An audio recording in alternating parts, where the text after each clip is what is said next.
صلاح الدین ایوبی شجاعت اور بے خوفی کے ان مظاہروں میں اور مقابلوں میں جذب ہو کے رہ گیا تھا۔ اسے ایسی ہی بہادر فوج کی ضرورت تھی۔ اس نے علی بن سفیان کے کان میں کہا، اگر اس فوج میں اسلامی جذبہ بھی ہو تو میں صرف اسی فوج سے صلیبیوں کو گھٹنوں بٹھا سکتا ہوں۔ علی بن سفیان نے وہی مشورہ دیا جو وہ پہلے بھی دے چکا تھا۔ اس نے کہا کہ اگر ناجی سے کمان لے لی جائے تو جذبہ بھی پیدا ہو جائے گا، مگر صلاح الدین ایوبی ناجی جیسے ذہین اور تجربہ کار سالار کو سبکدوش کرنے کی بجائے سدھار کر راہ حق پر لانا چاہتا تھا۔ وہ اس جشن میں اپنی آنکھوں یہی دیکھنے آیا تھا کہ یہ فوج کردار کے لحاظ سے کیسی ہے۔ اسے ناجی کی اس درخواست سے ہی مایوسی ہو گئی تھی کہ اس کے سپاہی اور کمانڈر شراب پینا چاہتے ہیں اور ناچ گانا بھی ہوگا۔ صلاح الدین ایوبی نے اس کی درخواست اس وجہ سے منظور کی تھی کہ وہ یہ دیکھنا چاہتا تھا کہ یہ لشکر کس حد تک عیش و عشرت میں ڈوبا ہوا ہے۔ بہادری، شہ سواری اور تیغ زنی وغیرہ کے مظاہروں اور مقابلوں میں تو یہ فوج عسکری اور جنگی معیار پر پوری اترتی تھی، مگر کھانے کا وقت آیا تو یہ فوج بدتمیزیوں اور ہنگامہ پرور لوگوں کا بے قابو ہجوم بن گئی۔ کھانے کا انتظام وسیع و عریض میدان میں کیا گیا تھا۔ ایک طرف فوج کے کم و بیش 2000 آدمیوں کے لیے کھانا چنا گیا تھا، اور ان سے ذرا دور صلاح الدین ایوبی اور دیگر بڑے مہمانوں کے کھانے کا انتظام تھا۔ سینکڑوں سالم دمبے اور بکرے، اونٹوں کے سالم رانے اور ہزاروں مرغ روسٹ کیے گئے تھے۔ دیگر لوازمات کا کوئی شمار نہ تھا، اور سپاہیوں کے سامنے شراب کے چھوٹے چھوٹے مشکیزے اور سراہیاں رکھ دی گئی تھیں۔ سپاہی کھانے اور شراب پر ٹوٹ پڑے، گٹا گٹ شراب چڑھانے لگے اور معرکہ آرائی ہونے لگی۔ صلاح الدین ایوبی یہ منظر دیکھ رہا تھا اور خاموش تھا۔ اس کے چہرے پر کوئی ایسا تاثر نہیں تھا جو یہ ظاہر کرتا کہ وہ کیا سوچ رہا ہے۔ اس نے ناجی سے صرف اتنا پوچھا، 50,000 فوج میں سے آپ نے یہ سپاہی دعوت کے لیے کس طرح منتخب کیے تھے؟ کیا یہ آپ کے بدترین سپاہی ہیں؟ نہیں امیر مصر، ناجی نے غلامانہ لہجے میں جواب دیا، یہ 2000 عسکری میرے بہترین آدمی ہیں۔ آپ نے ان کے مظاہرے دیکھے ہیں لیکن ان کی بہادری نہیں دیکھی۔ میدان جنگ میں یہ جس جاں بازی کا مظاہرہ کریں گے وہ آپ کو حیران کر دے گا۔ آپ ان کی بدتمیزی کو نہ دیکھیں، یہ آپ کے اشارے پر جانیں قربان کر دیں گے۔ میں انہیں کبھی کبھی کھلی چھوٹ دے دیا کرتا ہوں تاکہ مرنے سے پہلے دنیا رنگ و بو سے پورا لطف اٹھا لیں۔ صلاح الدین ایوبی نے اس استدلال کے جواب میں کچھ بھی نہ کہا۔ ناجی جب دوسرے مہمانوں کی طرف متوجہ ہوا تو صلاح الدین ایوبی نے علی بن سفیان سے کہا، میں جو دیکھنا چاہتا تھا وہ دیکھ لیا ہے۔ یہ سوڈانی عسکری شراب اور ہنگامہ آرائی کے عادی ہیں۔ تم کہتے ہو کہ ان میں جذبہ نہیں، میں دیکھ رہا ہوں کہ ان میں کردار بھی نہیں۔ اس فوج کو اگر تم میدان جنگ میں لے گئے تو یہ لڑنے کی بجائے اپنی جان بچانے کی فکر کرے گی اور مال غنیمت لوٹے گی اور مفتوح کی عورتوں کے ساتھ وحشیانہ سلوک کرے گی۔ اس کا علاج یہ ہے، علی بن سفیان نے کہا، کہ آپ نے مختلف خطوں سے جو فوج تیار کی ہے انہیں ناجی کے اس 50,000 سوڈانی لشکر میں مدغم کر دیا جائے۔ برے سپاہی اچھے سپاہیوں کے ساتھ مل جل کر اپنی عادتیں بدل دیا کرتے ہیں۔ صلاح الدین ایوبی مسکرایا اور علی سے کہا، تم یقیناً میرے دل کا راز جانتے ہو۔ میرا منصوبہ یہی ہے جو میں ابھی تمہیں بتانا نہیں چاہتا تھا، کسی سے اس کا ذکر نہ کرنا۔ علی بن سفیان میں یہی وصف تھا کہ دوسروں کے دلوں کے راز جان لیتا تھا اور غیر معمولی طور پر ذہین تھا۔ وہ کچھ کہنے اور کہنے ہی لگا تھا کہ ان کے سامنے کئی اور مشعلیں روشن ہو گئیں۔ زمین پر بیش قیمت قالین بچھے ہوئے تھے۔ شہنائی اور سارنگ کا ایسا میٹھا اور پرسوز نغمہ ابھرا کہ مہمانوں پر سناٹا طاری ہو گیا۔ ایک طرف سے ناچنے والیوں کی قطار نمودار ہوئی، 20 لڑکیاں ایسے باریک اور نفیس لباس میں ملبوس چلی آ رہی تھیں جس میں ان کے جسموں کا انگ انگ نظر آ رہا تھا۔ ہر ایک کا لباس نہایت باریک جو شانوں سے ٹخنوں تک لامبا تھا۔ ان کے بال کھلے ہوئے تھے اور اسی ریشم کا حصہ نظر آتے تھے جس کا انہوں نے لباس پہن رکھا تھا۔ صحرا کی ہلکی ہلکی ہوا سے اور لڑکیوں کی چال سے یہ ڈھیلا ڈھالا لباس ہلتا تھا تو یوں لگتا تھا جیسے پھولدار پودوں کی ڈالیاں فضا میں تیر رہی ہوں۔ ہر ایک کے لباس کا رنگ جدا تھا، ہر ایک کی شکل و صورت ایک دوسری سے مختلف تھی، لیکن حسن اور جسم کی لچک میں سب ایک جیسی تھی۔ ان کے مرمری بازو اوریاں تھے، وہ چلتی آ رہی تھیں لیکن قدم اٹھتے نظر نہیں آتے تھے۔ وہ ہوا کی لہروں کی مانند آ رہی تھیں۔ وہ نیم دائرے میں ہو کر رک گئیں۔ صلاح الدین ایوبی کی طرف منہ کر کے تعظیم کے لیے جھکی۔ سازندوں نے ان ریشمی بالوں اور جسموں کے جادو میں تلسم پیدا کر دیا۔ 2 سیاہ فام دیو ہیکل حبشی جن کی کمر کے گرد چیتوں کی کھالیں تھیں، ایک بڑا سا ٹوکرا اٹھائے تیز تیز قدم چلتے نظر آئے اور ٹوکرا لڑکیوں کے نیم دائرے کے سامنے رکھ دیا۔ ساز سپیروں کی بین کی دھن بجانے لگے۔ حبشی مست سانڈوں کی طرح پھونکارتے غائب ہو گئے۔ ٹوکرے میں سے ایک بہت بڑی کلی اوپر کو اٹھی اور پھول کی طرح کھل گئی۔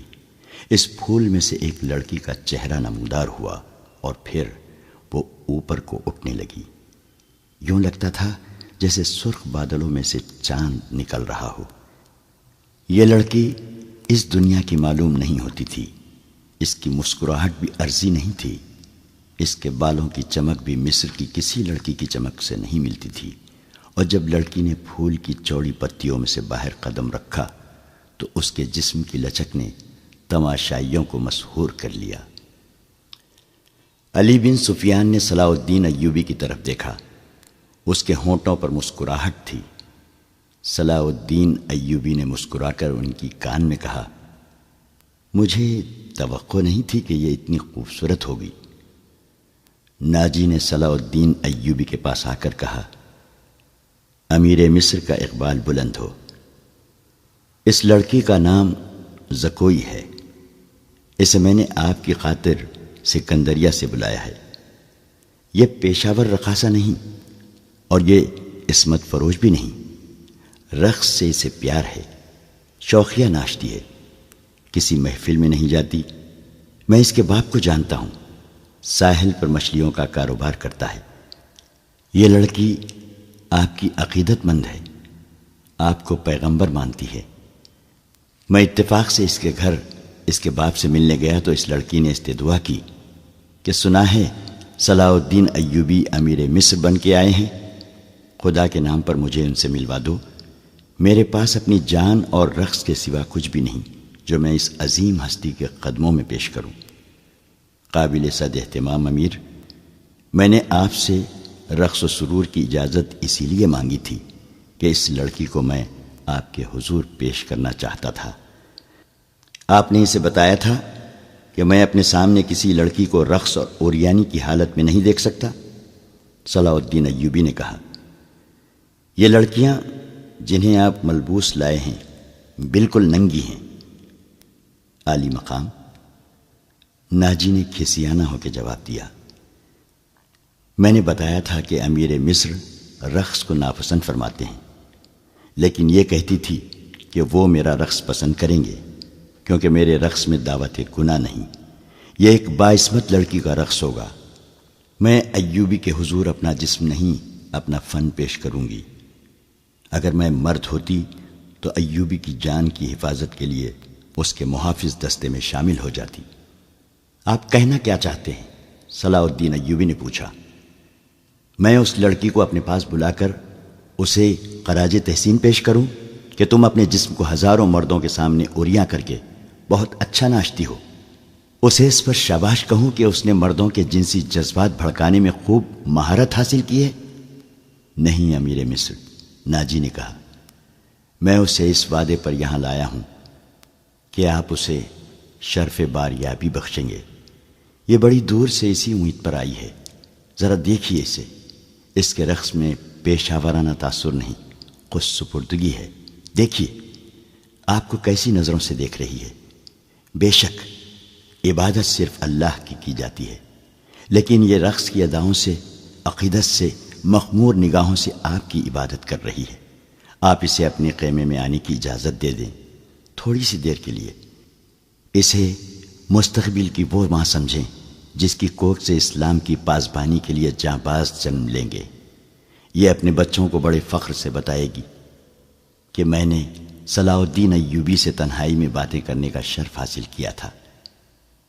ناجی نے نہایت پراسرار الفاظ اور جذباتی لب و لہجے میں صلاح الدین ایوبی سے منوا لیا کہ یہ لڑکی جسے اس نے ایک بردہ فروش سے خریدا تھا، شریف باپ کی باعصمت بیٹی ہے۔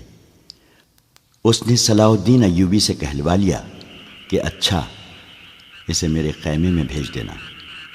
زکوئی نہایت آہستہ آہستہ جسم کو بل دیتی اور بار بار صلاح الدین ایوبی کی طرف دیکھ کر مسکراتی تھی۔ باقی لڑکیاں اس کے گرد تتلیوں کی طرح جیسے اڑ رہی ہوں۔ یہ اچھل کود والا رقص نہیں تھا۔ مشعلوں کی روشنی میں کبھی تو یوں لگتا تھا جیسے ہلکے نیلے شفاف پانی میں جل پریاں تیر رہی ہوں۔ چاندنی کا اپنا ایک تاثر تھا۔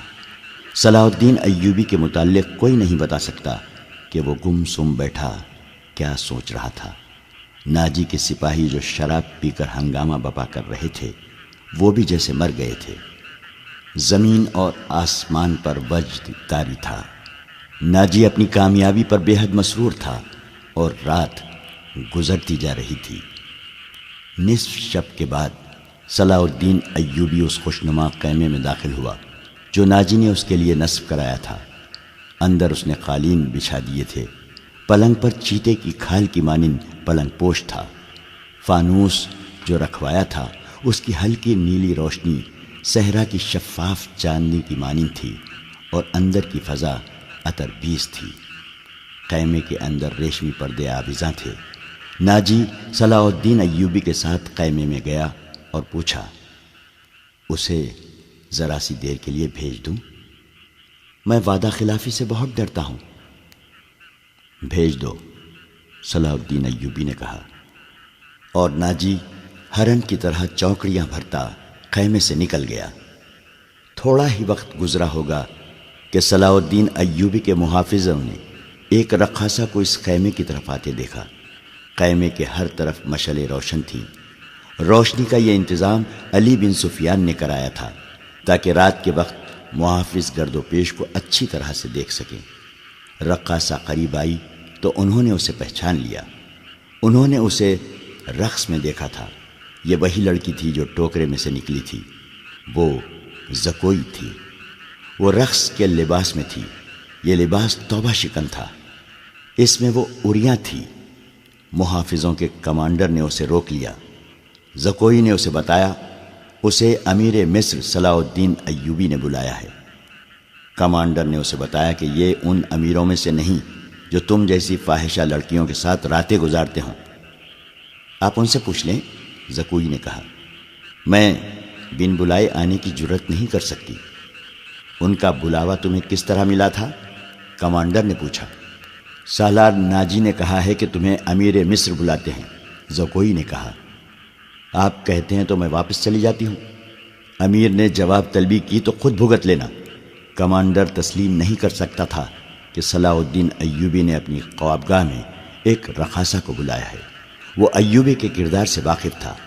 اس کے اس حکم سے بھی واقف تھا کہ ناچنے گانے والیوں سے تعلق رکھنے والے کو 100 درے لگائے جائیں گے۔ کمانڈر شش و پنج میں پڑ گیا۔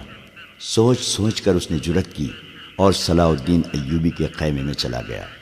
ایوبی اندر ٹہل رہا تھا۔ کمانڈر نے ڈرتے ڈرتے کہا، باہر ایک رقاصہ کھڑی ہے، کہتی ہے حضور نے اسے بلایا ہے۔ صلاح الدین ایوبی نے کہا، اسے اندر بھیج دو۔ کمانڈر باہر نکلا اور زکوئی کو اندر بھیج دیا۔ محافظوں کو توقع تھی کہ ان کا امیر اور سالار اعظم اس لڑکی کو باہر نکال دے گا۔ وہ سب اس کی گرجدار آواز سننے کے لیے تیار ہو گئے، مگر انہیں ایسی کوئی آواز نہ سنائی دی۔ رات گزرتی جا رہی تھی، اندر سے دھیمی دھیمی باتوں کی آوازیں سنائی دینے لگی۔ محافظ دستے کا کمانڈر بے قراری کے عالم میں ادھر ادھر ٹہلنے لگا۔ ایک محافظ نے اس سے کہا، کیا یہ حکم صرف ہمارے لیے ہے کہ کسی فاحشہ کے ساتھ تعلق رکھنا جرم ہے؟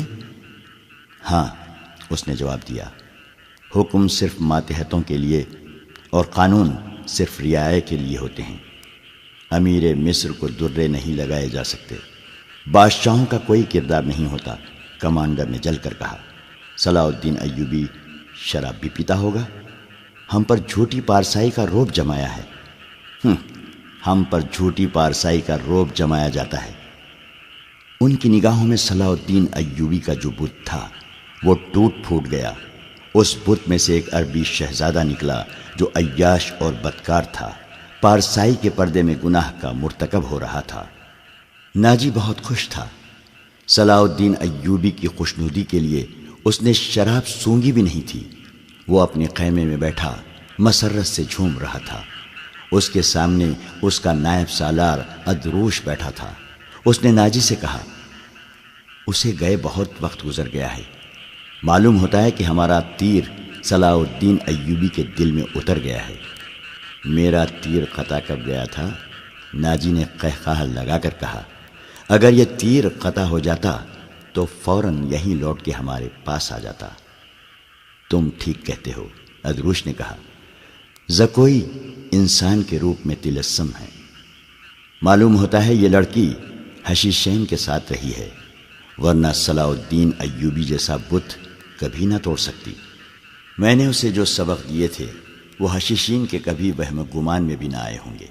ناجی نے کہا، اب صلاح الدین ایوبی کے حلق سے شراب اتارنی رہ گئی ہے۔ ناجی کو باہر قدموں کی آہٹ سنائی دی۔ وہ دوڑ کر باہر گیا۔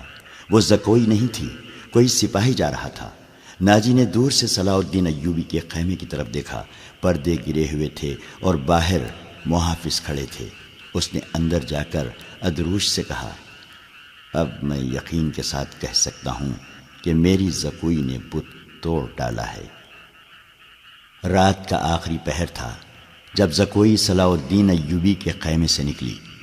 ناجی کے خیمے میں جانے کے بجائے وہ دوسری طرف چلی گئی۔ راستے میں ایک آدمی کھڑا تھا جس کا جسم سر سے پاؤں تک ایک ہی لبادے میں ڈھکا ہوا تھا۔ اس نے دھیمی سی آواز میں زکوئی کو پکارا۔ وہ اس آدمی کے پاس چلی گئی۔ وہ آدمی اسے ایک خیمے میں لے گیا۔ بہت دیر بعد اس خیمے سے نکلی اور ناجی کے خیمے کا رخ کر لیا۔ ناجی اس وقت تک جاگ رہا تھا اور کئی بار باہر نکل کر صلاح الدین ایوبی کے خیمے کو دیکھ چکا تھا کہ زکوئی نے صلاح الدین ایوبی کو پھانس لیا ہے اور اسے آسمان کی بلندیوں سے گھسیٹ کر ناجی کی ذہنیت کی پستیوں میں لے آئی ہے۔ ادروش، اس نے کہا، رات تو گزر گئی ہے، وہ ابھی تک نہیں آئی۔ وہ اب آئے گی بھی نہیں، ادروش نے کہا۔ امیر مصر اسے اپنے ساتھ لے جائے گا۔ ایسے ہیرے کوئی شہزادہ واپس نہیں کیا کرتا۔ تم نے اس پر بھی غور کیا ہے؟ نہیں، ناجی نے کہا، میں نے اپنی چال کا یہ پہلو تو سوچا ہی نہیں تھا۔ کیا یہ نہیں ہو سکتا کہ امیر مصر زکوئی کے ساتھ باقاعدہ شادی کر لے؟ ادروش نے کہا، اس صورت میں یہ خطرہ ہے کہ لڑکی ہمارے کام کی نہیں رہے گی۔ وہ ہے تو ہوشیار، ناجی نے کہا، مگر رقاصہ کا کیا بھروسہ؟ وہ رقاصہ کی بیٹی ہے اور تجربہ کار پیشہ ور ہے، دھوکہ دے سکتی ہے۔ وہ گہری سوچ میں کھویا ہوا تھا کہ زکوئی اس کے خیمے میں داخل ہوئی۔ اس نے ہنس کر کہا، اپنے امیر کے جسم کا وزن کرو اور لاؤ اتنا سونا۔ آپ نے میرا یہی نام مقرر کیا تھا نا؟ پہلے بتاؤ ہوا کیا؟ ناجی نے بےتابی سے پوچھا۔ جو آپ چاہتے تھے، زکوئی نے جواب دیا۔ آپ کو یہ کس نے بتایا تھا کہ صلاح الدین ایوبی پتھر ہے، اولاد ہے اور وہ مسلمان کے اللہ کا سایہ ہے؟ اس نے زمین پر پاؤں کا ٹھڈ مار کر کہا، وہ اس ریس سے زیادہ بے بس ہے جسے ہوا کے ہلکے ہلکے جھونکے اڑاتے پھرتے ہیں۔ تمہارے حسن کے جادو اور زبان کے تلسم نے اسے ریت بنایا ہے۔ ادروش نے کہا، ورنہ یہ کمبخت چٹان تھا۔ ہاں چٹان تھا، زکوئی نے کہا، اب ریتیلا ٹیلا بھی نہیں۔ میرے متعلق کوئی بات ہوئی تھی؟ ناجی نے پوچھا۔ ہاں، زکوئی نے جواب دیا۔ پوچھتا تھا ناجی کیسا آدمی ہے؟ میں نے جواب دیا کہ مصر میں اگر کسی پر آپ کو اعتماد کرنا چاہیے تو وہ صرف ناجی ہے۔ اس نے پوچھا کہ تم کس طرح اسے جانتی ہو؟ میں نے کہا کہ وہ میرے باپ کے گہرے دوست ہیں، ہمارے گھر گئے تھے اور میرے باپ سے کہتے تھے کہ میں صلاح الدین ایوبی کا غلام ہوں، مجھے سمندر میں کودنے کا حکم دیں تو میں کود جاؤں گا۔ پھر اس نے مجھ سے پوچھا کہ تم باعصمت لڑکی ہو؟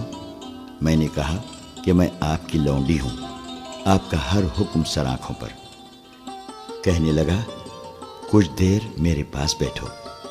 میں اس کے پاس بیٹھ گئی، پھر وہ اگر پتھر تھا تو موم ہو گیا اور میں نے موم کو اپنے سانچے میں ڈھال لیا۔ اس سے رخصت ہونے لگی تو اس نے مجھ سے معافی مانگی۔ کہنے لگا، میں نے زندگی میں پہلا گناہ کیا ہے۔ میں نے کہا، یہ گناہ نہیں، آپ نے میرے ساتھ دھوکہ نہیں کیا، زبردستی نہیں کی، مجھے بادشاہوں کی طرح حکم دے کر نہیں بلایا، میں خود آئی تھی، پھر بھی آؤں گی۔ لڑکی نے ہر ایک بات اس طرح کھل کر سنائی جس طرح اس کا جسم عریاں تھا۔ ناجی نے جوش مسرت سے اسے اپنے بازوؤں میں لے لیا۔ ادروش زکوئی کو خراج تحسین اور ناجی کو مبارکباد پیش کر کے خیمے سے نکل گیا۔ صحرا کی اس پر اسرار رات کی کوک سے جس صبح نے جنم لیا وہ کسی بھی صحرائی صبح سے مختلف نہیں تھی، مگر اس صبح کے اجالے نے اپنے تاریک سینے میں ایک راز چھپا لیا تھا جس کی قیمت اس سلطنت اسلامیہ جتنی تھی، جس کے قیام اور استحکام کا خواب صلاح الدین ایوبی نے دیکھا اور اس کی تعبیر کا عزم لے کر جوان ہوا تھا۔ گزشتہ رات اس صحرا میں جو واقعہ ہوا اس کے دو پہلو تھے۔ ایک پہلو سے صرف ناجی اور ادروش واقف تھے، دوسرے پہلو سے صلاح الدین ایوبی کا محافظ دستہ واقف تھا، اور صلاح الدین ایوبی، اس کا سراغ رساں اور جاسوس علی بن سفیان اور زکوئی، تین ایسے افراد تھے جو اس واقعے کے دونوں پہلوؤں سے واقف تھے۔ صلاح الدین ایوبی اور اس کے اسٹاف کو ناجی نے نہایت شان و شوکت اور عقیدت مندی سے رخصت کیا۔ سوڈانی فوج دو رویہ کھڑی صلاح الدین زندہ باد کے نعرے لگا رہی تھی۔ صلاح الدین ایوبی نے نعروں کے جواب میں بازو لہرانے، مسکرانے اور دیگر تکلفات کی پرواہ نہ کی۔ ناجی سے ہاتھ ملایا، اپنے گھوڑے کو ایڑ لگا دی، اس کے پیچھے اس کے محافظوں اور دیگر سٹاف کو بھی گھوڑے دوڑانے پڑے۔ اپنے مرکزی دفتر میں پہنچ کر وہ علی بن سفیان اور اپنے ایک نائب کو اندر لے گیا اور دروازہ اندر سے بند کر لیا۔ وہ سارا دن کمرے میں بند رہے۔ سورج غروب ہوا، رات تاریک ہو گئی، کمرے کے اندر کھانا تو درکنار، پانی بھی نہیں گیا۔ رات قاسی گزر چکی تھی جب تینوں باہر نکلے اور اپنے اپنے گھروں کو روانہ ہوئے۔ علی بن سفیان ان سے الگ ہوا تو محافظوں کے دستے کے کمانڈر نے اسے روک لیا اور کہا، محترم، ہمارا فرض ہے کہ ہم حکم مانیں اور زبان بند رکھیں، لیکن میرے دستے میں ایک مایوسی اور بے اطمینانی پیدا ہو گئی ہے، خود میں بھی اس کا شکار ہو رہا ہوں۔ کیسی مایوسی؟ محافظ کہتے ہیں کہ ایک فوج کو شراب پینے کی اجازت ہے تو ہمیں اس سے کیوں منع کیا گیا ہے؟ کمانڈر نے کہا، اگر آپ میری شکایت کو گستاخی سمجھیں تو سزا دیں، لیکن میری شکایت سن لیں۔ ہم اپنے امیر کو خدا کا برگزیدہ انسان سمجھتے تھے اور اس پر دل و جان سے فدا تھے، مگر رات اس کے خیمے میں ایک رقاصہ گئی تھی۔ علی بن سفیان نے اس کی بات پوری کرتے ہوئے کہا، تم نے کوئی گستاخی نہیں کی، گناہ امیر کرے یا غریب، سزا میں کوئی فرق نہیں، گناہ بہرحال گناہ ہے۔ میں تمہیں یقین دلاتا ہوں کہ رقاصہ اور امیر مصر کی خفیہ ملاقات کے ساتھ گناہ کا کوئی تعلق نہیں تھا۔ یہ کیا تھا ابھی نہیں بتاؤں گا، آہستہ آہستہ وقت گزرنے کے ساتھ ساتھ تم سب کو معلوم ہو جائے گا کہ رات کیا ہوا تھا۔ اس نے کمانڈر کے کندھے پر ہاتھ رکھ کر کہا، میری بات غور سے سنو عامر بن صالح، تم پرانے عسکری ہو، اچھی طرح جانتے ہو کہ فوج اور فوج کے سربراہوں کے کچھ راز ہوتے ہیں جن کی حفاظت ہم سب کا فرض ہے۔ رقاصہ اور امیر مصر کے خیمے میں جانا بھی ایک راز ہے۔ اپنے جابازوں کو کسی شک میں نہ پڑنے دو اور کسی سے ذکر تک نہ ہو کہ رات کیا ہوا تھا۔ علی بن سفیان کی قابلیت اور کارناموں سے یہ کمانڈر آگاہ تھا، مطمئن ہو گیا اور اس نے اپنے دستے کے شکوک رفع کر دیے۔ اگلے روز صلاح الدین ایوبی دوپہر کا کھانا کھا رہا تھا کہ اس سے اطلاع دی گئی کہ ناجی ملنے آیا ہے۔ صلاح الدین ایوبی کھانے سے فارغ ہو کر ناجی سے ملا۔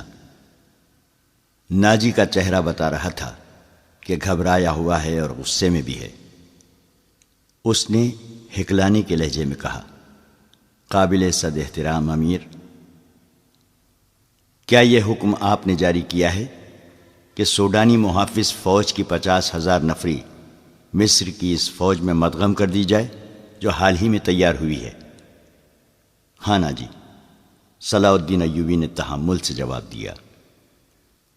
میں نے کل سارا دن اور رات کا کچھ حصہ صرف کر کے اور بڑی گہری سوچ و بچار کے بعد یہ فیصلہ تحریر کیا ہے کہ جس فوج کے تم سالار ہو اسے مصر کی فوج میں اس طرح مدغم کر دیا جائے کہ ہر دستے میں سوڈانیوں کی نفری صرف 10% ہو، اور تمہیں یہ حکم بھی مل چکا ہوگا کہ تم اب اس فوج کے سالار نہیں ہوگے، تم فوج کے مرکزی دفتر میں آ جاؤ گے۔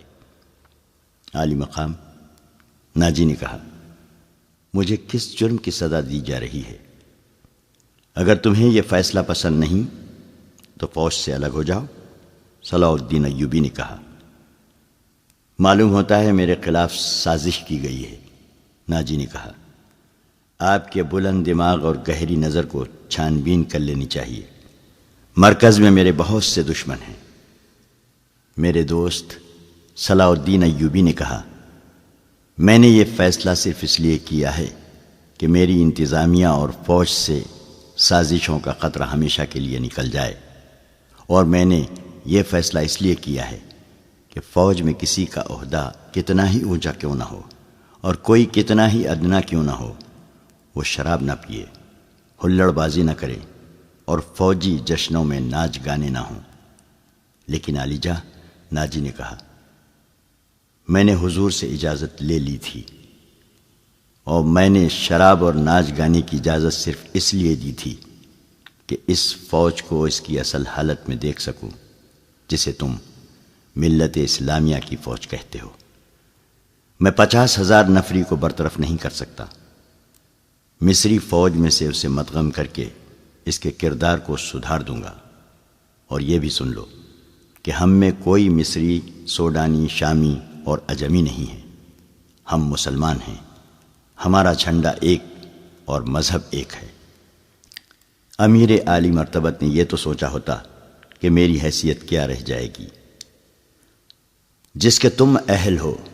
صلاح الدین ایوبی نے کہا، اپنے ماضی پر خود ہی نگاہ ڈالو، ضروری نہیں کہ اپنی کارستانیوں کی داستان مجھ سے سنو، فوراً واپس ہو جاؤ، اپنی فوج کی نفری، سامان، جانوروں، سامان خورد و نوش وغیرہ کے کاغذات تیار کر کے میرے نائب کے حوالے کر دو۔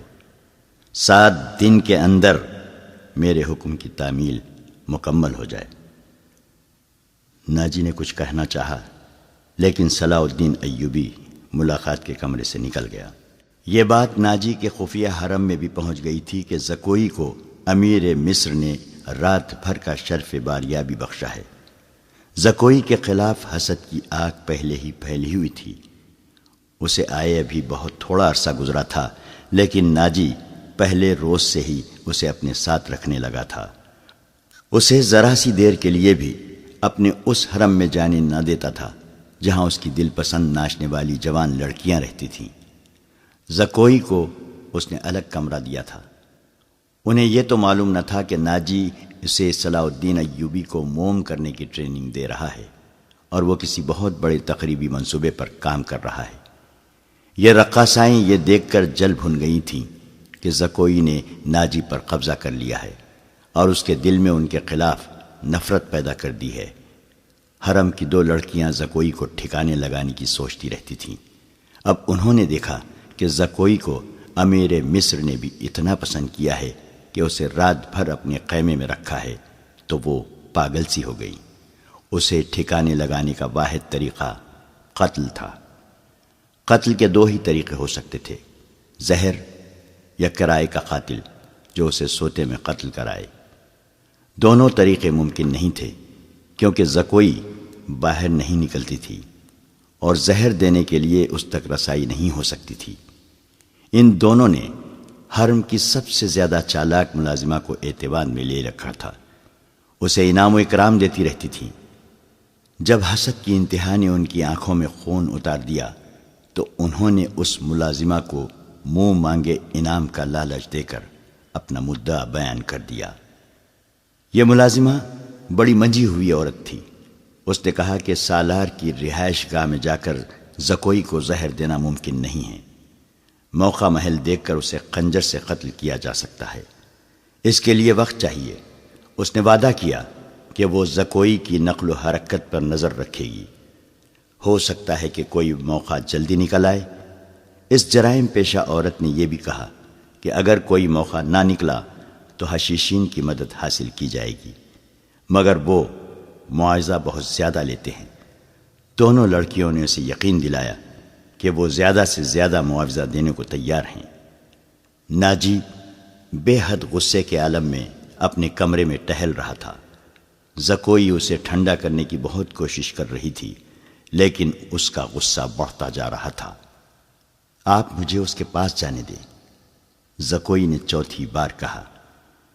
میں اسے شیشے میں اتار لوں گی۔ بیکار ہے، ناجی نے گرج کر کہا۔ وہ کمبخت حکم نامہ جاری کر چکا ہے جس پر عمل بھی شروع ہو چکا ہے۔ مجھے اس نے کہیں کا نہیں رہنے دیا۔ اس پر تمہارا جادو نہیں چل سکا۔ مجھے معلوم ہے کہ میرے خلاف یہ سازش کرنے والے لوگ کون ہیں۔ وہ میری ابھرتی ہوئی حیثیت سے حسد کرتے ہیں۔ میں امیر مصر بننے والا تھا، میں نے یہاں کے حکمرانوں پر حکومت کی ہے، حالانکہ میں معمولی سا سالار تھا۔ اب میں سالار بھی نہیں رہا۔ اس نے دربان کو اندر بلا کر کہا، ادروش کو بلا لائے۔ اس کا ہمراز اور نائب ادروش آیا تو ناجی نے اس کے ساتھ بھی اسی موضوع پر بات کی۔ اسے وہ کوئی نئی خبر نہیں سنا رہا تھا۔ ادروش کے ساتھ وہ صلاح الدین ایوبی کے نئے حکم نامے پر تفصیلی تبادلہ خیال کر چکا تھا، مگر دونوں اس کے خلاف کوئی کارروائی سوچ نہیں سکے تھے۔ اب اس کے دماغ میں ایک کارروائی آ گئی تھی۔ اس نے ادروش سے کہا، میں نے جوابی کارروائی سوچ لی ہے۔ کیا؟ بغاوت، ناجی نے کہا۔ ادروش چپ چاپ اسے دیکھتا رہا۔ ناجی نے کہا، تم حیران ہو گئے ہو؟ کیا تمہیں شک ہے کہ یہ 50,000 سوڈانی فوج ہماری وفادار نہیں؟ کیا یہ صلاح الدین ایوبی کی نسبت مجھے اور تمہیں اپنا حاکم اور بحیقہ نہیں سمجھتی؟ کیا تم اپنی فوج کو یہ کہہ کر بغاوت پر آمادہ نہیں کر سکتے کہ تمہیں مصریوں کا غلام بنایا جا رہا ہے اور مصر تمہارا ہے؟ ادروش نے گہری سانس لے کر کہا، میں نے اس اقدام پر غور نہیں کیا تھا۔ بغاوت کا انتظام ایک اشارے پر ہو سکتا ہے، لیکن مصر کی نئی فوج بغاوت کو دبا سکتی ہے اور اس فوج کو کمک بھی مل سکتی ہے۔ حکومت سے ٹکر لینے سے پہلے ہمیں ہر پہلو پر غور کر لینا چاہیے۔ میں غور کر چکا ہوں، ناجی نے جواب دیا۔ میں عیسائی بادشاہوں کو مدد کے لیے بلا رہا ہوں۔ تم 2 پیامبر تیار کر دو، انہیں بہت دور جانا ہے۔ آؤ میری باتیں غور سے سن لو۔ زکوئی، تم اپنے کمرے میں چلی جاؤ۔ زکوئی اپنے کمرے میں چلی گئی اور وہ دونوں ساری رات اپنے کمرے میں بیٹھے رہے۔ صلاح الدین ایوبی نے دونوں فوجوں کو مدغم کرنے کا وقت 7 روز مقرر کیا تھا۔ کاغذی کارروائی ہوتی رہی۔ ناجی پوری طرح تعاون کرتا رہا۔ 4 روز گزر چکے تھے۔ اس دوران ناجی ایک بار پھر صلاح الدین ایوبی سے ملا، لیکن اس نے کوئی شکایت نہ کی۔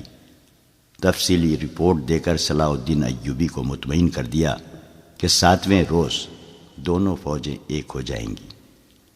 صلاح الدین ایوبی کے نائبین نے بھی اسے یقین دلایا کہ ناجی دیانتداری سے تعاون کر رہا ہے، مگر علی بن سفیان کی رپورٹ کسی حد تک پریشان کن تھی۔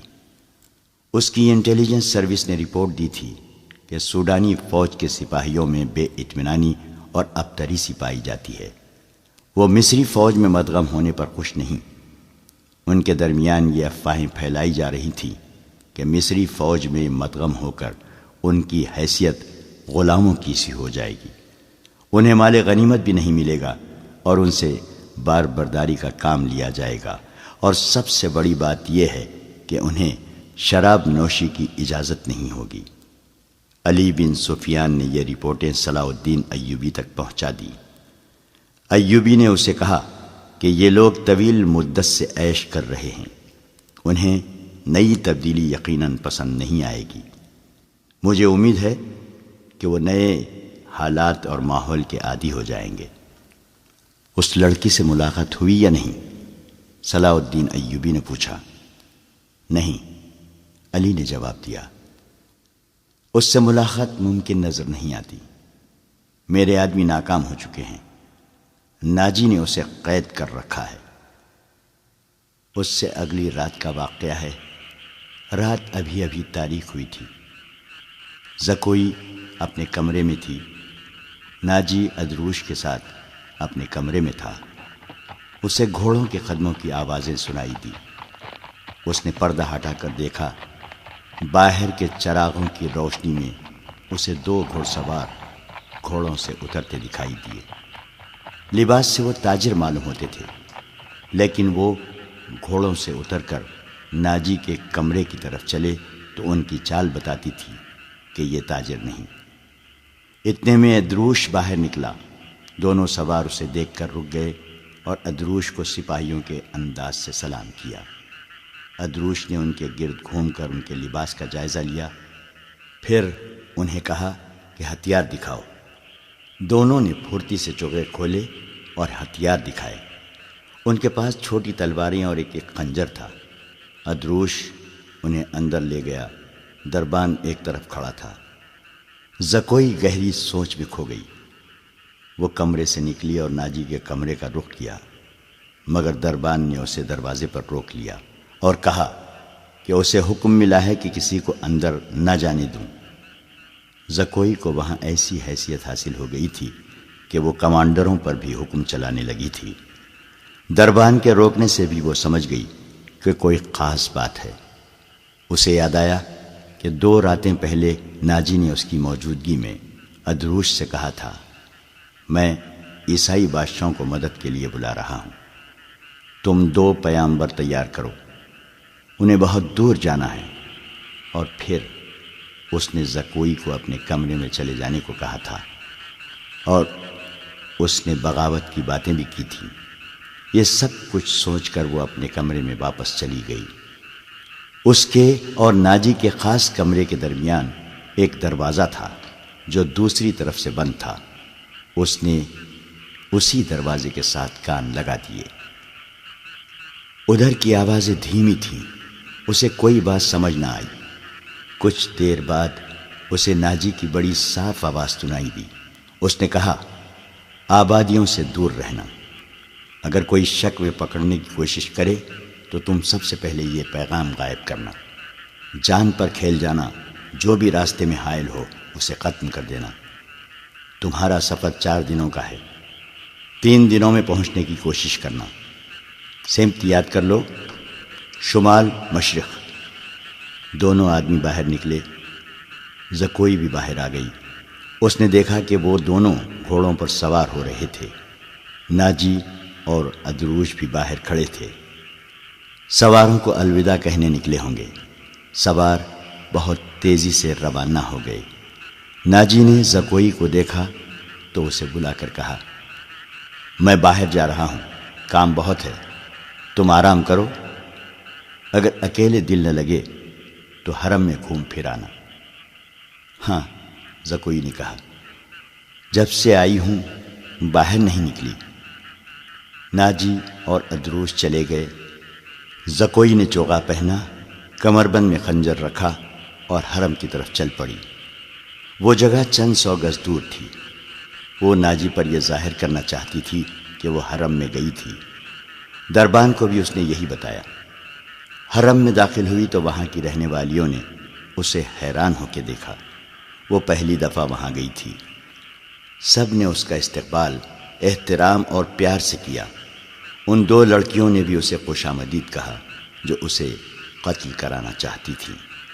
زکوئی سب سے ملی، ہر ایک کے ساتھ باتیں کی اور واپس چل پڑی۔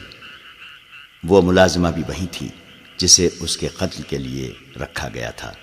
اس نے زکوئی کو بڑی غور سے دیکھا۔ زکوئی باہر نکل گئی۔ حرم والے مکان اور ناجی کی رہائش گاہ کا درمیانی علاقہ اونچا نیچا تھا اور ویران۔ زکوئی حرم سے نکلی تو ناجی کی رہائش گاہ کی طرف جانے کی بجائے بہت تیز تیز دوسری سمت چل پڑی۔ ادھر ایک پگڈنڈی بھی تھی، لیکن زکوئی اس سے ذرا دور ہٹ کر جا رہی تھی۔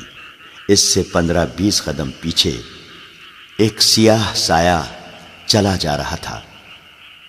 وہ کوئی انسان ہی ہو سکتا تھا، مگر سر سے پاؤں تک ایک لبادے میں لپٹا ہونے کی وجہ سے سیاہ بھوت لگتا تھا۔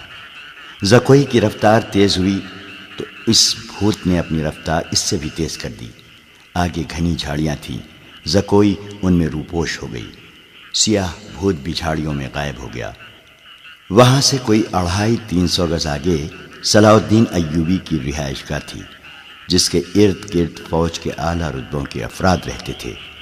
زکوئی کا رخ ادھر ہی تھا۔ وہ گھنی جھاڑیوں میں سے نکلی ہی تھی کہ بائیں طرف سے سیاہ بھوت اٹھا۔ چاندنی بڑی صاف تھی، پھر بھی اس کا چہرہ نظر نہیں آتا تھا۔ اس کے پاؤں کی آہٹ بھی نہیں تھی۔ بھوت کا ہاتھ اوپر اٹھا، چاندنی میں خنجر چمکا اور بجلی کی تیزی سے خنجر زکوئی کے بائیں کندھے اور گردن کے درمیان اتر گیا۔ زکوئی کی چیخ نہیں نکلی، خنجر اس کے کندھے سے نکل گیا۔ زکوئی نے اتنا گہرا زخم کھا کر بھی نہایت تیزی سے اپنے کمر بند سے خنجر نکالا۔ بھوت نے اس پر دوسرا وار کیا تو زکوئی نے اس کے خنجر والے بازو کو اپنے بازو سے روک کر اپنا خنجر بھوت کے سینے میں گھونپ دیا۔ اسے چیخ سنائی دی جو کسی عورت کی تھی۔ زکوئی نے اپنا خنجر کھینچ کر دوسرا وار کیا جو بھوت کے پیٹ میں اتر گیا۔ اس کے ساتھ ہی اس کے اپنے پہلو میں خنجر لگا، لیکن زیادہ گہرا نہیں اترا۔ بھوت چکرا کر گرا۔ زکوئی نے یہ نہیں دیکھا کہ اس پر حملہ کرنے والا کون تھا۔ وہ دوڑ پڑی۔ اس کے جسم سے خون بہت تیزی سے بہہ رہا تھا۔ صلاح الدین ایوبی کا مکان اسے چاندنی میں نظر آنے لگا۔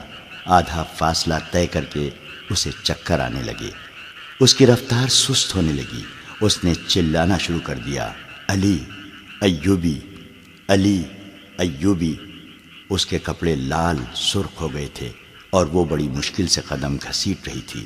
اس کی منزل تھوڑی ہی دور رہ گئی تھی، جہاں تک پہنچنا اس کے لیے ممکن نظر نہیں آتا تھا۔ وہ مسلسل صلاح الدین ایوبی اور علی بن سفیان کو پکارے جا رہی تھی۔ قریب کہیں ایک گشتی سنتری پھر رہا تھا۔ اسے اس کی آوازیں سنائی دیں تو وہ دوڑ کر پہنچا۔ زکوئی اس پر گر پڑی اور کہا، مجھے امیر مصر تک پہنچا دو، بہت جلدی، بہت جلدی۔ سنتری نے اس کا خون دیکھا تو اسے پیٹھ پر لاد کر دوڑ پڑا۔ صلاح الدین ایوبی اپنے کمرے میں بیٹھا علی بن سفیان سے رپورٹ دے رہا تھا۔ اس کے 2 نائب بھی موجود تھے۔ یہ رپورٹیں کچھ اچھی نہیں تھیں۔ علی بن سفیان نے بغاوت کے خدشے کا اظہار کیا تھا جس پر غور ہو رہا تھا۔ دربان گھبراہٹ کے عالم میں اندر آیا اور بتایا کہ ایک سپاہی ایک زخمی لڑکی کو اٹھائے باہر کھڑا ہے، کہتا ہے یہ لڑکی امیر مصر سے ملنا چاہتی ہے۔ یہ سنتے ہی علی بن سفیان کمان سے نکلے ہوئے تیر کی طرح کمرے سے نکل گیا۔ اس کے پیچھے صلاح الدین ایوبی دوڑ پڑا۔ اتنے میں لڑکی کو اندر لے آئے۔ صلاح الدین ایوبی نے کہا، طبیب اور جراح کو فوراً بلاؤ۔ لڑکی کو صلاح الدین ایوبی نے اپنے پلنگ پر لٹا دیا۔ ذرا سی دیر میں پلنگ پوش خون سے لال ہونے لگا۔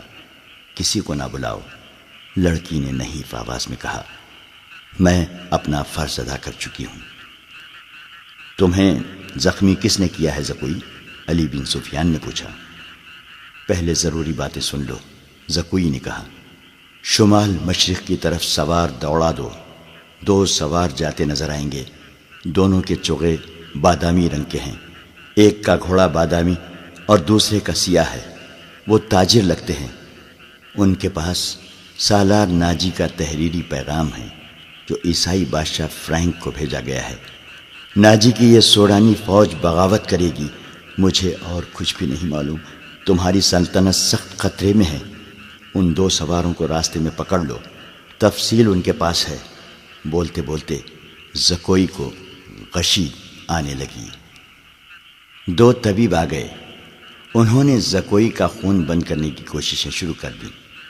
اس کے منہ میں دوائیاں ڈالی جن کے اثر سے وہ بولنے کے قابل ہو گئی۔ وہ ضروری پیغام دے چکی تھی۔ اس کے بعد اس نے دوسری ساری باتیں سنائیں، مثلاً ناجی نے ادروش کے ساتھ کیا باتیں کی تھیں، اسے کس طرح اپنے کمرے میں بھیج دیا گیا تھا، ناجی کا غصہ اور بھاگ دوڑ، 2 سواروں کا آنا وغیرہ۔ پھر اس نے بتایا کہ اسے کچھ علم نہیں کہ اس پر حملہ کرنے والا کون تھا۔ وہ موقع موضوع دیکھ کر ادھر ہی رپورٹ دینے کے لیے آ رہی تھی کہ پیچھے سے کسی نے اسے خنجر گھونپ دیا۔ اس نے اپنا خنجر نکال کر حملہ آور پر حملہ کیا۔ حملہ آور کی چیخ بتاتی تھی کہ وہ کوئی عورت ہے۔ اس نے حملے کی جگہ بتائی۔ اسی وقت اس جگہ آدمی دوڑا دیے گئے۔ زکوئی نے کہا تھا کہ وہ زندہ نہیں ہو سکتی۔ اس کے خنجر اس کے سینے اور پیٹ میں لگے تھے۔ خون رک نہیں رہا تھا۔ زیادہ تر خون تو پہلے ہی بہہ گیا تھا۔ زکوئی نے صلاح الدین ایوبی کا ہاتھ پکڑا اور چوم کر کہا، اللہ آپ کو اور آپ کی سلطنت کو سلامت رکھے۔ آپ شکست نہیں کھا سکتے۔ مجھ سے زیادہ کوئی نہیں بتا سکتا کہ صلاح الدین ایوبی کا ایمان کتنا پختہ ہے۔ پھر اس نے علی بن سفیان سے کہا، میں نے کوتاہی تو نہیں کی؟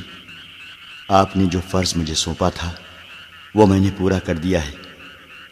تم نے اس سے زیادہ پورا کیا ہے۔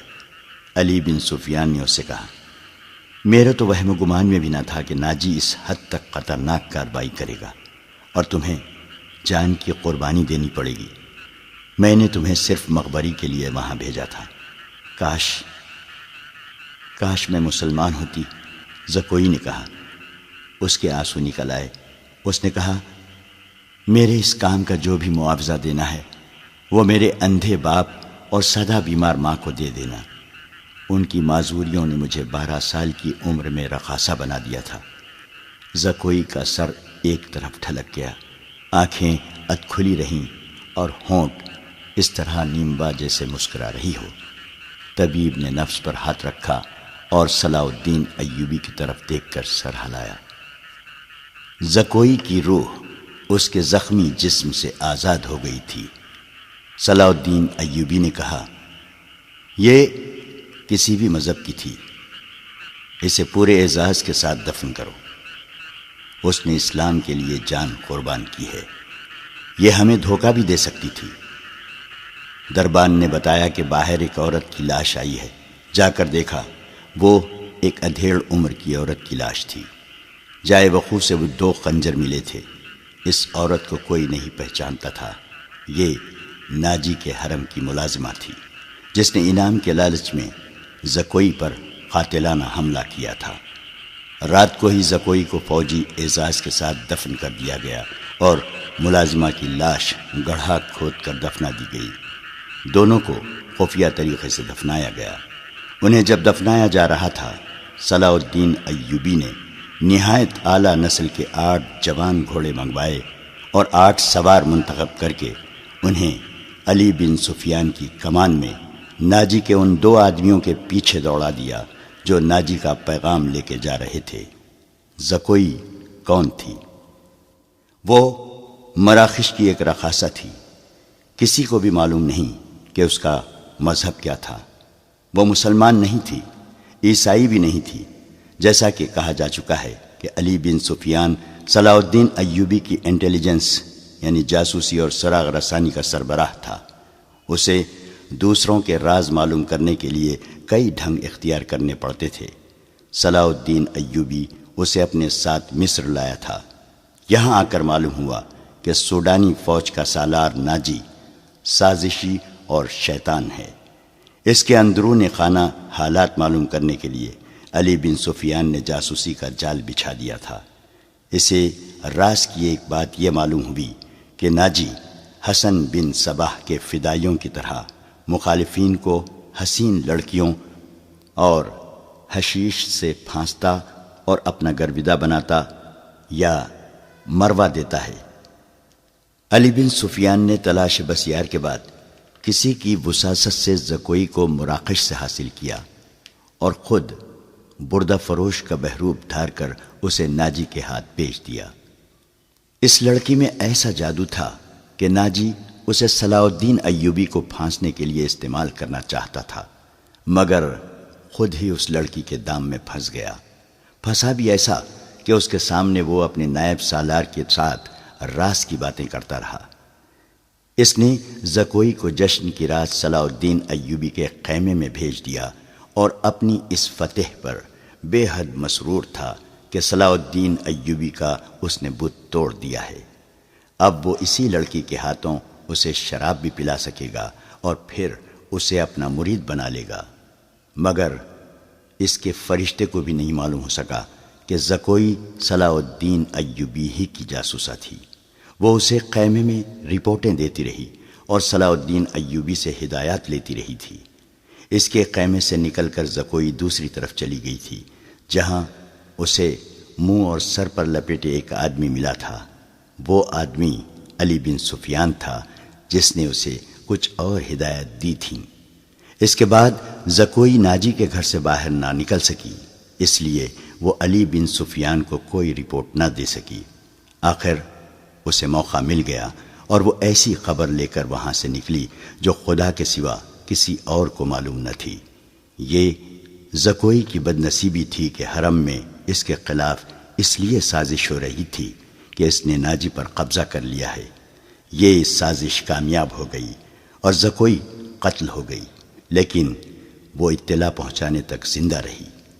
اس کے مرنے کے بعد کچھ عرصہ بعد وہ معاوضہ جو علی بن سفیان نے اس کے ساتھ طے کیا تھا، صلاح الدین ایوبی کی طرف سے انعام اور وہ رقم جو علی بن سفیان نے ناجی سے بردہ فروش کے بھیس میں زکوئی کی قیمت کے طور پر وصول کی تھی، مراکش میں زکوئی کے معذور والدین کو ادا کر دی۔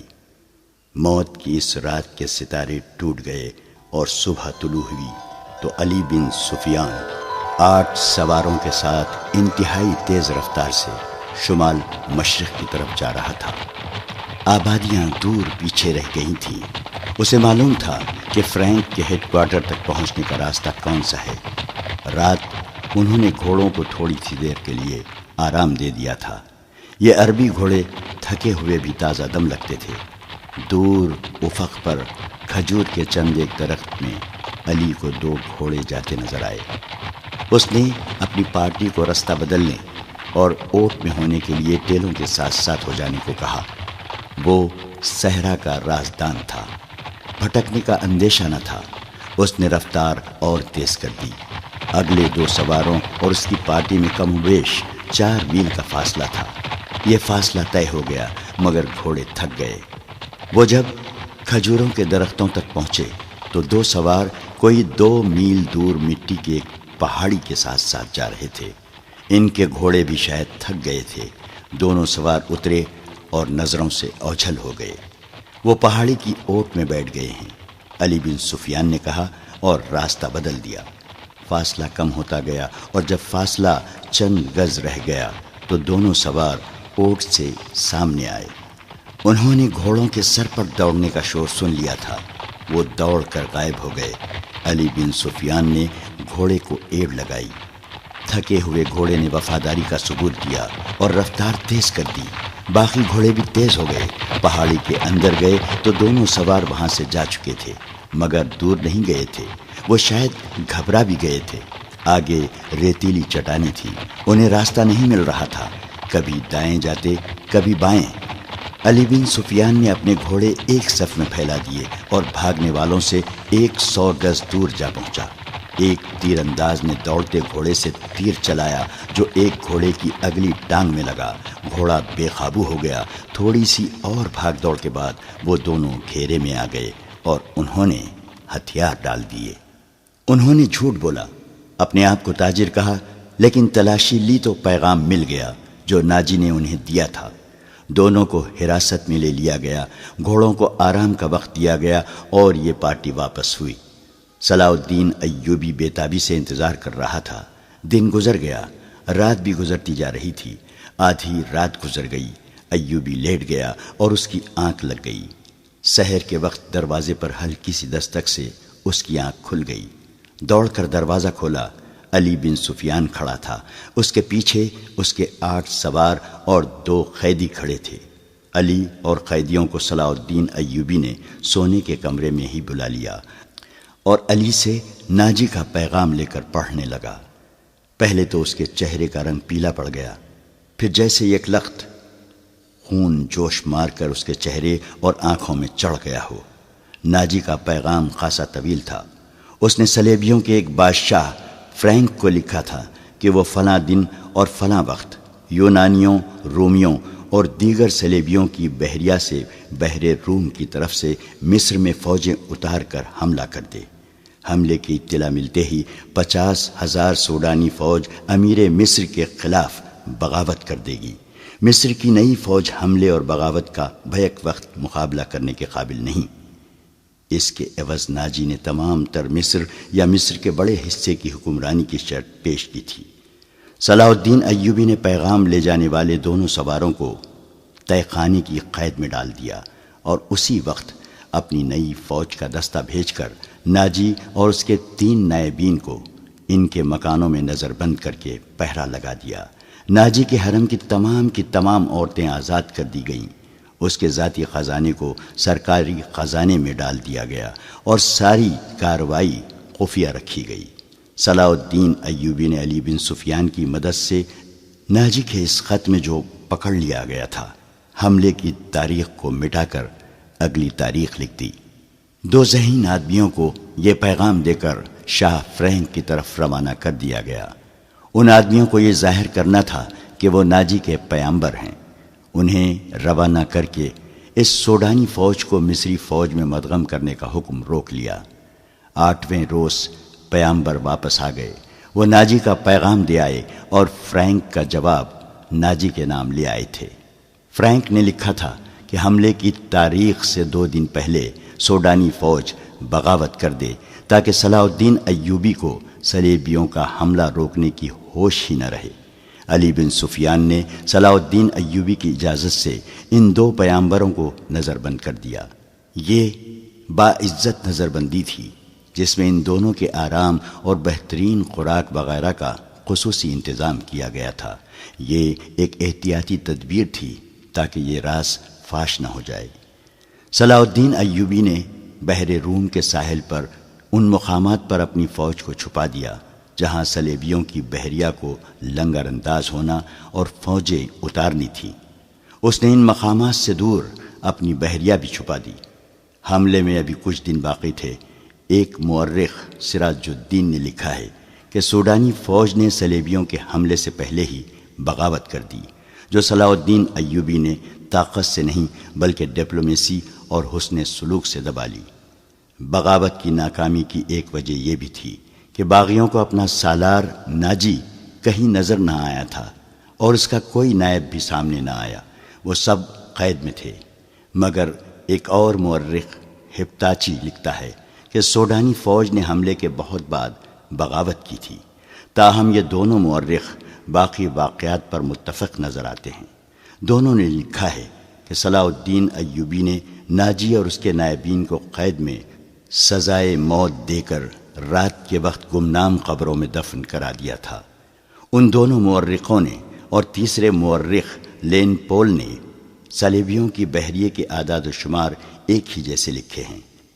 وہ لکھتے ہیں کہ خط میں دی ہوئی تاریخ کے عین مطابق صلیبیوں کی بحریہ، جس میں فرینک کی، یونان کی، رومیوں کی اور سسلی کی بحریہ شامل تھی، متحدہ کمان میں بحر روم میں نمودار ہوئی۔ مورخوں کے اعداد و شمار کے مطابق جنگی جہازوں کی تعداد 150 تھی۔ اس کے علاوہ 12 جنگی جہاز بہت بڑے تھے۔ ان میں مصر میں اتارنے کے لیے فوج تھی۔ اس فوج کے صلیبی کمانڈر ایملرک تھا۔ جن بادبانی کشتیوں میں رسد تھی، ان کی تعداد کا صحیح اندازہ نہیں کیا جا سکا۔ جہاز 2 قطاروں میں آ رہے تھے۔ صلاح الدین ایوبی نے دفاع کی کمان اپنے پاس رکھی۔ اس نے صلیبیوں کی بحریہ کو ساحل کے قریب آنے دیا۔ سب سے پہلے بڑے جہاز لنگر انداز ہوئے۔ اچانک ان پر آگ برسنے لگی۔ یہ منجنیقوں سے پھینکی ہوئی مشعلیں تھیں اور آگ کے گولے اور ایسی تیر بھی تھے جن کے پچھلے حصے جلتی ہوئی شعلوں کی مانند تھے۔ مسلمانوں کی برسائی ہوئی اس آگ نے جہازوں اور کشتیوں کے بادبانوں کو آگ لگا دی۔ جہاز لکڑی کے بنے ہوئے تھے، فوراً جل اٹھے۔ ادھر سے مسلمانوں کے چھپے ہوئے جہاز آ گئے، انہوں نے بھی آگ ہی برسائی۔ یوں معلوم ہوتا تھا جیسے بحر روم جل رہا ہو۔ صلیبیوں کے جہاز رخ موڑ کر ایک دوسرے سے ٹکرانے اور ایک دوسرے کو جلانے لگے۔ ان میں سے صلیبی فوج سمندر میں کود گئی۔ ان میں سے جو سپاہی ساحل کی طرف آئے وہ صلاح الدین ایوبی کے تیر اندازوں کا نشانہ بنے۔ ادھر نور الدین زنگی نے شاہ فرینک کی سلطنت پر حملہ کر دیا۔ فرینک نے اپنی فوج کو مصر میں داخل کرنے کے لیے خشکی کے ذریعے روانہ کر دیا تھا۔ فرینک صلیبیوں کی بحریہ کے ساتھ تھا۔ اسے اپنے ملک پر حملے کی اطلاع ملی تو بڑی مشکل سے جان بچا کر اپنے ملک میں پہنچا، مگر وہاں کی دنیا ہی بدل گئی تھی۔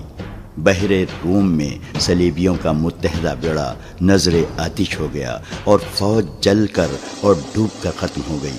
صلیبیوں کا ایک کمانڈر ایملرک بچ گیا۔ اس نے ہتھیار ڈال کر صلح کی درخواست کی، جو بہت بڑی رقم کے عوض منظور کر لی گئی۔ یونانیوں اور سسلی والوں کے کچھ جہاز بچ گئے تھے۔ صلاح الدین ایوبی نے انہیں اپنے جہاز واپس لے جانے کی اجازت دے دی، مگر راستے میں ایسا طوفان آیا کہ تمام تر بچے کچے جہاز غرق ہو گئے۔ 19 دسمبر 1169 کے روز صلیبیوں نے اپنی شکست پر دستخط کیے اور صلاح الدین ایوبی کو تاوان ادا کیا۔ بیشتر مورخین اور ماہرین حرب و ضرب نے صلاح الدین ایوبی کی اس فتح کا صحرا اس کی انٹیلیجنس کے سر باندھا ہے۔